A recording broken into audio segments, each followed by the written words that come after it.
Short number 9. The product of two numbers with LCM of 112 is 4032. The HCM of the two numbers will be. ఇక్కడ ఏం అడుగుతున్నారు? Product of two numbers ఎంత 4032 4032. LCM ఎంత ఇచ్చారు 112. అయితే HCF ఎంత అవుతుంది అని అడుగుతున్నారు. We know the relation between LCM and HCF. ఏంటది?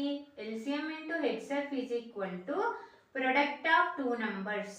Product of two numbers. అయితే LCM ఎంత ఇచ్చారు 112. HCF అనేది మనం ఫైండ్ అవుట్ చేయాలి. కసాగు ఇంటూ గసాబా ఈజ్ ఈక్వల్ టు రెండు సంఖ్యల లబ్ధము is equal to product of two numbers. Product of two numbers ఎంత ఇచ్చారు 40 32.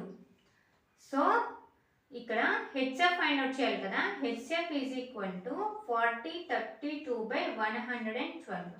సో ఈ రెండు కూడా 8 టేబుల్లో క్యాన్సిల్ అవుతుంది చూడండి. 8 టేబుల్ ఎన్ని టైమ్స్ క్యాన్సిల్ అవుతుంది? 1 8 are 8 32, 4 8 are 32, 5 8 are 40, 0 4 8 are 32.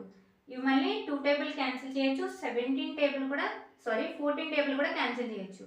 2 table cancel చేస్తే 7 2s 252 2s 7 క్యాన్సిల్ చేయండి. 7 టేబుల్లో 252 అనేది క్యాన్సిల్ అవుతుంది. 3 టైమ్స్ 3 7 21, ఇంకా 4 ఉంటుంది. 42 అంటే 6 7 42. మనకి ఎంత వచ్చింది ఇక్కడ 36. ఇక్కడ మనకి హెచ్ఎఫ్ ఏమవుతుంది 36. ఇక్కడ ఒకసారి చూడండి, ఎల్సిఎం ఇచ్చారు, హెచ్ఎఫ్ ఫైండ్ అవుట్ చేయమన్నారు, ప్రొడక్ట్ ఆఫ్ టూ నెంబర్స్ ఇచ్చారు, కసాబా ఇచ్చారు, గసాబా ఏంటి అని అడుగుతున్నారు. ఆ రెండు సంఖ్యల లబ్ధం ఎంత 40 32. ఇది ఫార్ములా అమ్మ, గుర్తుపెట్టుకోవాలి. ఓకేనా?